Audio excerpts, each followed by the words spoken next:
Ya, Lori Kanada. Lori Kanada.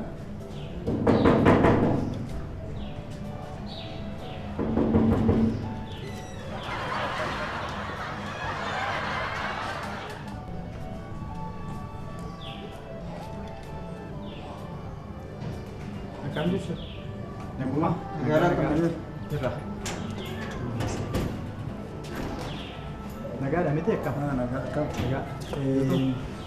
Mini ogeessota fayyaa osoo naannoo kanarraa dhufne akkuma beekamu dhibeen koronaa addunyaa kana gaagaa akka jiru beekamaadha. Isumarraa ka'uudhaan namoota muraasa irratti teestii yookaan qorannoo geggeessineen namoonni tokko kwaaraantaayiniin galaniiru yookaan iddoo qofaatti wal'aansa argatan jechuudha. Haaluma kanaan ragaa tokko funaannee waan tokko sinaaf sidhumne. Maal isin gargaara deemu? Dhimmuma kanaan kan wal qabate qorannaaf akka tolutti gaaffiiwwan tokko namoota sanaaf jiru rileeshinii yookaan walitti dhufeenya yoo qabaatte dhimma sanaan kan wal qabate qorannoo gaggeessuu jennitu waan ta'eef. Information nuyi qabannee dhufnetu jira. Maqaan kee ifaadha miti? Ifaadha maqaan koo ifaadha. Addanaa information gaafannee dhufne. Si wajjin hiriyaa namni ture, si wajjin hidhata namni qabu ture hiriyyaan kee akka odeeffannoo qabnutti amma qorannoodhaaf kwarantaayinii galee waan jiruuf siinis gaaffii tokko si gaafachuuf jenneeti achuma. Dhukkuba kanaan qabamee amma iddoo qorannaa galeera waan ta'eef dhimma sanaan kan wal qabate yoo qabaattan jenneeti.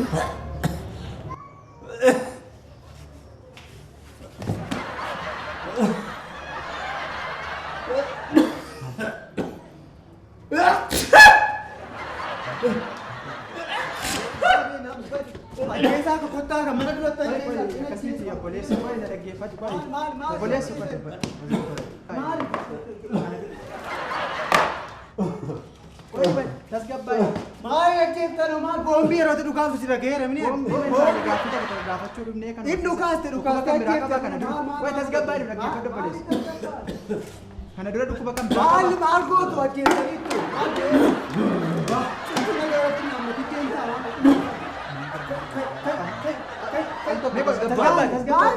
Maal dhukkuba kan biraa kuffisu qaba kana dura. maal ajjeeftan. Ajjeet ilaaka.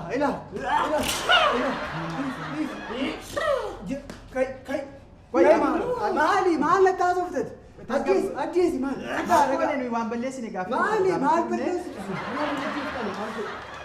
Koi bishaanitti hin dhaqin dhukkuba kan biraatti.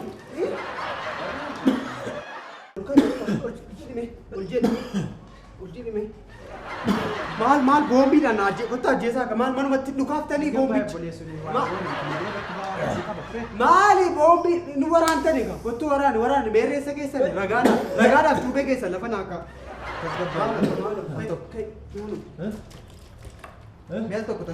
Maaliin tasgabbaa? Mee bakka achuma achiisuu ta'e nu dhaggeeffadhu. Maal gootan isin jira maal najjeeftani kunoo. Elaa galata kee yaa waaqa lubbuutti deebifte. Maaliin tasgabbaa? Nuyi ogeessa fayyaati. Maaliin tasgabbaa? Mana.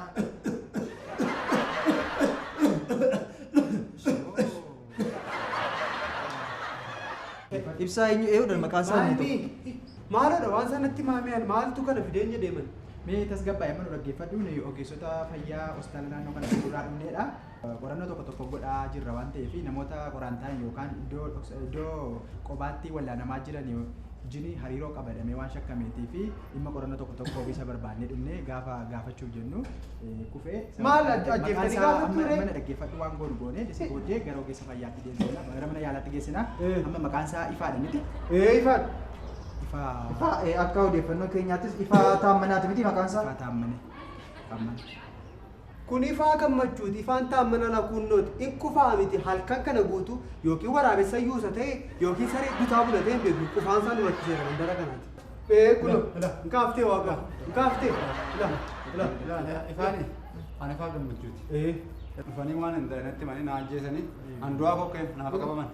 Seer lubbuu balleessitanii lubbuun badeera lubbuun badeera. Ilaa al tokko kuni maqaatu wal Haasaan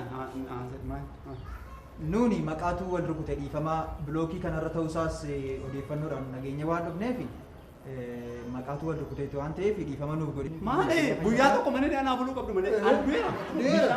Maal du'ee ija koota arge lubbuun badeera lubbuun badeera. Dhiifama al tokko haasa'u.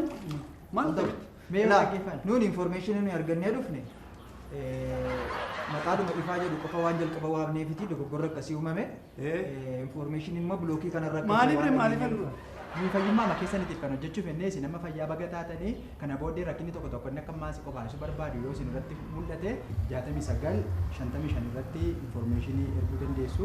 Kanaaf isin fayyaa keessan eeggadhaati yoo namoonni isin biraati rakkina kanaan qabaman jiraatan immoo inform gochuu dandeessu. Dogongora uumee dhiifaman amma kallattii magara sana yoo deemne. Akkuma inni jedhe mallattoon akkasii irra deddeebi'ee irratti mul'ata yoo ta'e 6955 irratti odeeffannoo nuun gahi. Amma hojiidhaaf waan ariifannuuf gara sanaa deemu. Dogongora uumee dhiifamaa gara mana keessanitti deebi'a.